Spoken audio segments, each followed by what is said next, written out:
This is Prowl 1701, and today we're going to be talking about some of the different blade types in lightsaber collecting, specifically Ultrasabers and Saberforge blades.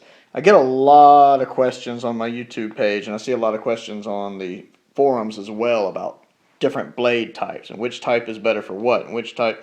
I get a lot of blade questions. So today we're going to talk about some different ones.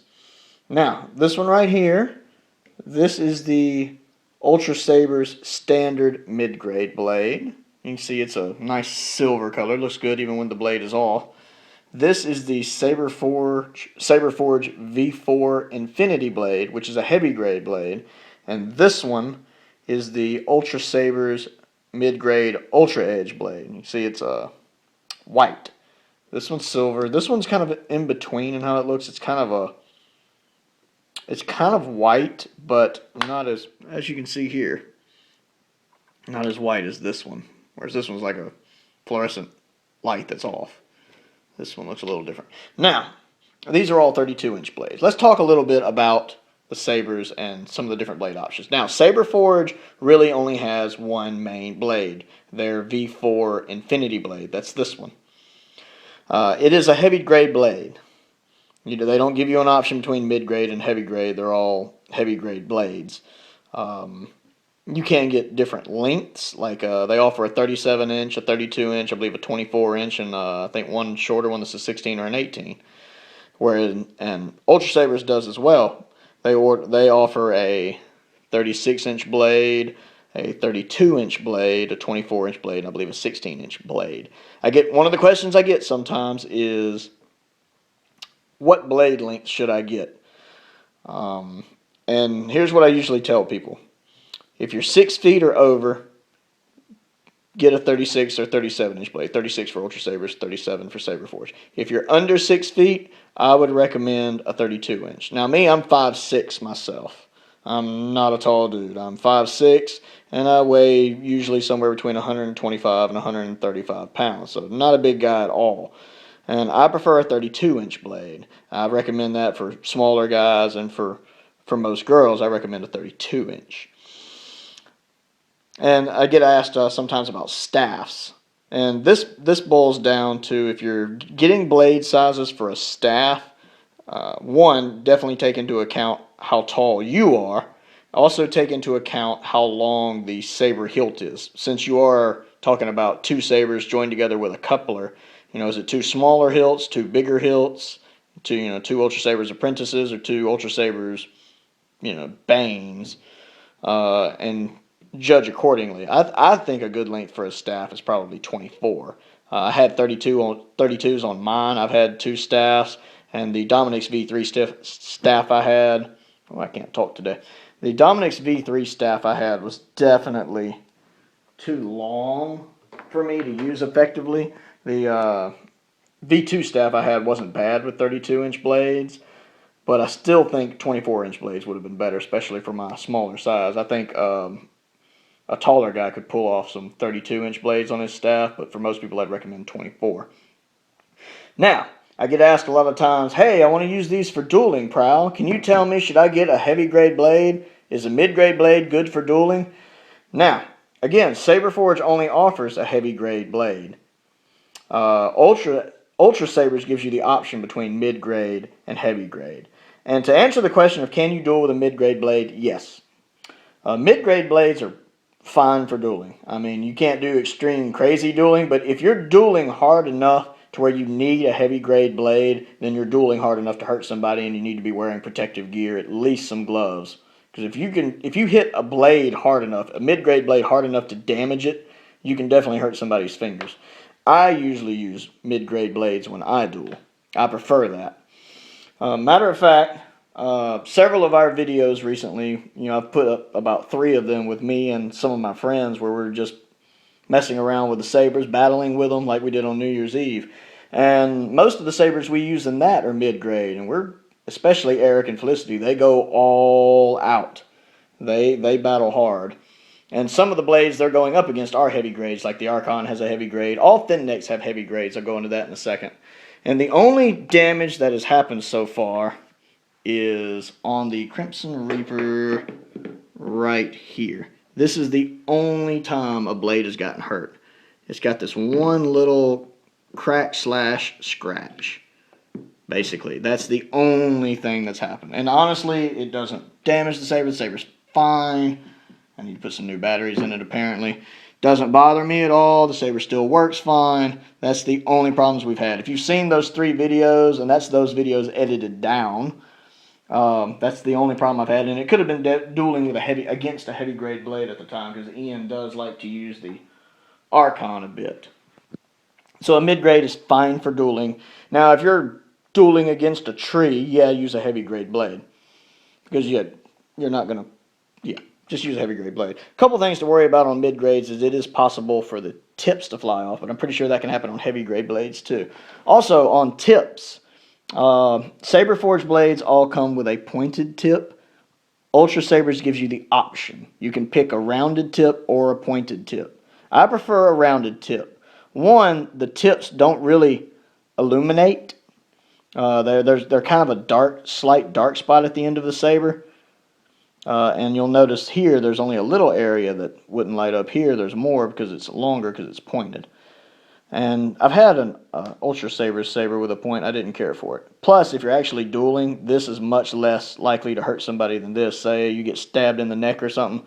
Like I stabbed poor Eric in the neck one time, and it was with one of these, thank goodness, and he still wasn't very thrilled with me. That could hurt somebody, could go right in somebody's eye, etc., etc. So I prefer the rounded tips because it's just less dark spot to show and less of a chance to hurt somebody. But you don't get the option for a round tip with Saberforge. You do with Ultrasabers. And they illuminate differently. The the standard blade and the Ultra Edge blade with Ultrasabers illuminates differently.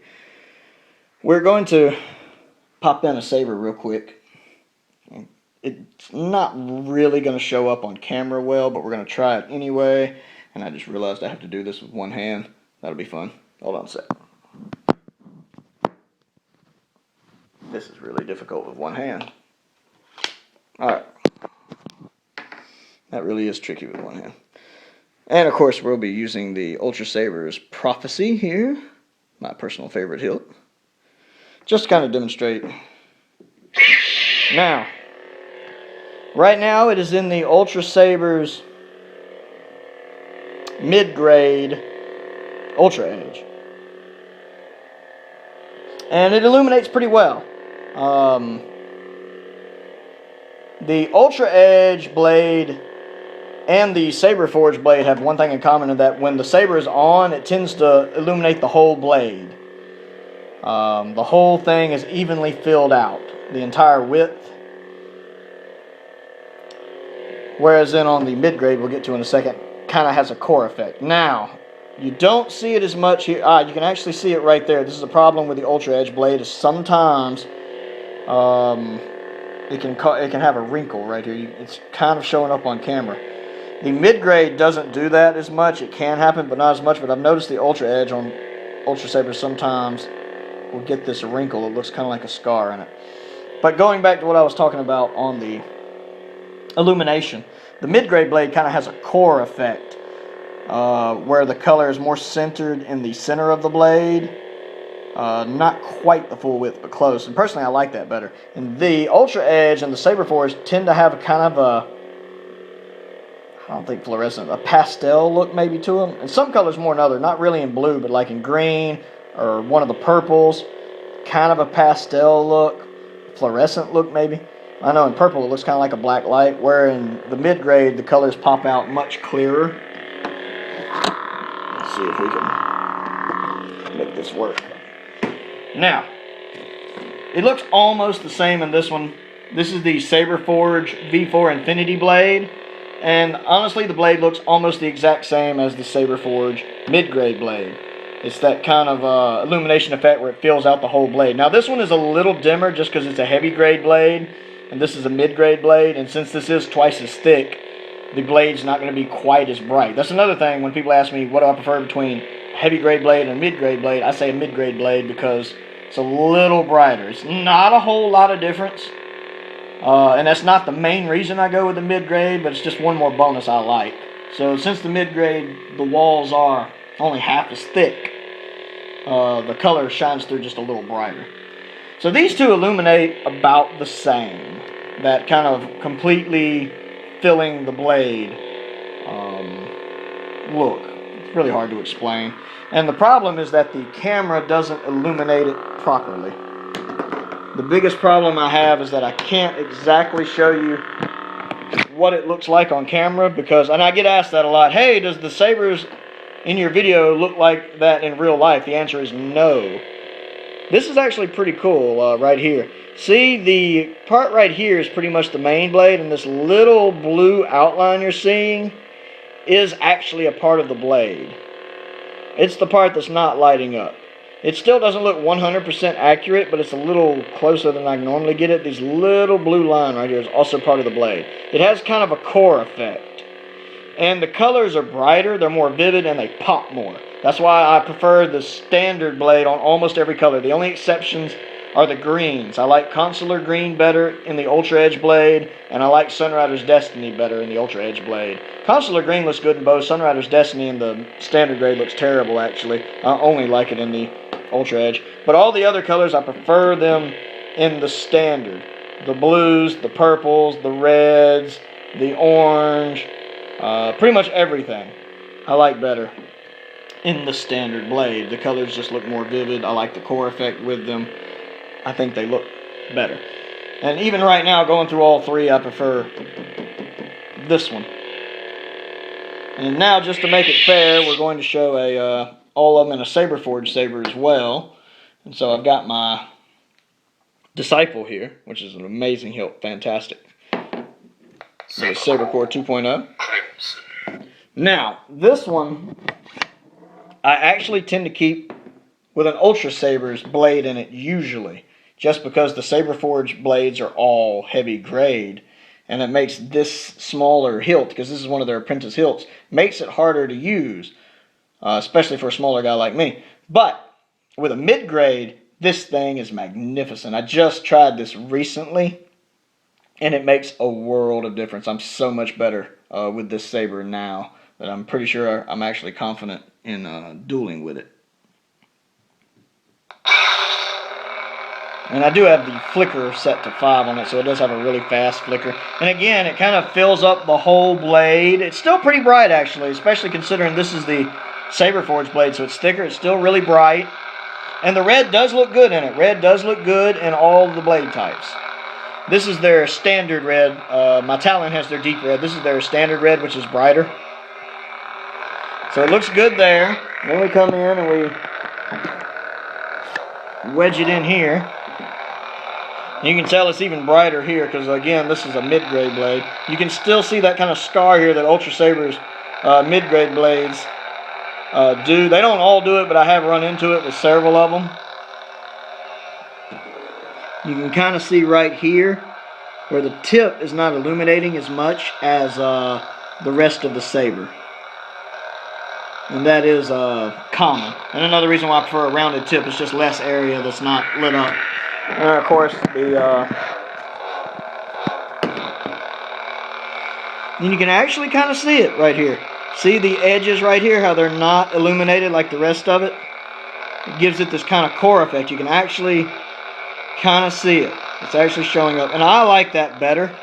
I think it looks better. And I'm much more impressed with it.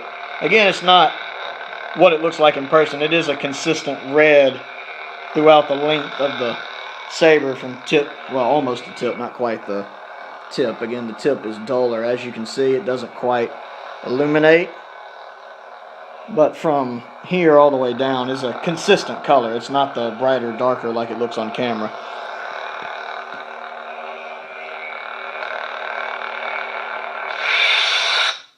And another thing about why I prefer oh Lord, that's really stuck in there. Alright, we'll leave that in there. Another reason why I prefer mid-grade is, a lot of people tell me, gotta use heavy grade if you're dueling, but here's the thing most people don't take into account. A heavy grade blade is twice as thick as a mid-grade blade, which means it weighs twice as much. And a lot of people don't think about that. It increases the weight of the blade, which increases the weight of the saber, and completely changes the balance point of the saber. And so the saber is going to handle differently with a heavy grade blade than it is with a mid grade blade. That's something Ian learned the hard way. I really had to give him a lesson. That one of my friends that we were practicing dueling with in the other videos is because he likes using the Archon 3.1 so much, which has a heavy grade blade. All thin necks have heavy grade blades. The thin neck blades are different than the regular blades. The base right here is not glued down. In most sabers, this is glued down. But in a thin neck blade, it's not. And a thin neck blade, all thin neck blades for Saberforge and Ultrasabers are heavy grade blades. So if you get an Archon 3.1, you're getting a heavy grade blade. If you get any of the thin neck Saberforge hilts, you're getting a heavy grade blade. Of course, if you get any Saberforge blade, you're getting a heavy grade blade. But so if you do get a thin neck, be aware you will be using a heavy grade blade. But the heavy grade blades, as I was saying before, completely change how you use a saber. And Ian really liked using the Archon. I had to talk to him when we were, well, if you watch the videos, you've seen we pretty much run all over him, especially his girlfriend runs all over him. That's why in a couple of the videos he switched to using the Bellicose, the Ultrasabers Bellicose, which has a mid-grade blade in it, and he starts doing better. And you can actually hear us talking about it in one of the videos when I'm saying, he talks about, yeah, I'm better now, unlike when I used to suck. And I'm commenting on, yeah, opposed to now when you suck. And he is a lot better now that he has a lighter blade, especially on one of these smaller hilts, like an Apprentice. A heavy grade blade, or even a 36-inch blade, is going to really affect a smaller hilt like this, because this is a very small hilt. And if you put a heavy grade blade on it, it's going to make it very blade heavy. It's going to make it harder to use. Same thing when this one originally came, and in my review of it, it has a 36-inch blade on it, which makes it a lot harder for me to use. Now I have a 32-inch blade on it, and it's actually a lot better than I gave it credit for in the review. Those 4 inches actually made a really big difference, and the saber is much easier to use with a 32-inch blade. That's another thing. The blade length makes a lot of difference. So the type of blade you get between mid-grade and heavy grade is going to make a difference in how the saber handles, and the length of the blade is going to make a big difference in how the saber handles, especially on one of these smaller size hilts. And even this one's a smaller size hilt, and just having a mid-grade blade in it instead of a heavy grade blade, which it originally came with because it's a Saberforge saber, makes a big difference, and I'm a lot better at using this one now. So my personal favorite is the Ultrasabers standard mid-grade with a 32-inch blade. That's what I like on just about everything. The only exception is kind of the green and the Sunrider's Destiny. I prefer the Ultra Edge in those. So for me, the Ultrasabers sabers are better than the Saberforge sabers just because you have more options. This is pretty much the only option you have with them, unless you're getting one of their specialized ones like their axe blades or their whip or something. That's pretty much, or one of their day blades, one of their colored blades. But their main blade they use when you order a standard saber is their V4 Infinity blade, which is heavy grade. They're all heavy grade. Even though you can still pick your length between 37 inches, which is really too long for somebody my size, 32 inch and like 24. Anyway, that's just basically covering some of the blade questions I get a lot. I'm probably forgetting something. I really need to start making cliff notes for these. But if you have any more questions, please comment down below. Let me know. I'll make sure I get them answered as fast as I can. Click that subscribe button. We are, I think, 2 subscribers away from 800 right now. Thank you all of y'all who keep watching the videos. I'm going to try to get some more up. I actually intend to do a nice comparison video soon between, I think, the Dark Prophecy and the Disciple here, because they're probably my 2 favorite Sith hilts, and they're about the same size, so I'm going to try to get that up as well. Anyway, this is Prowl 1701. We've been just discussing some of the different blade questions I get a lot, just to try to I guess inform y'all. Well, I can't really think today. It's been a long day. Anyway, y'all have a great day, and thanks for watching.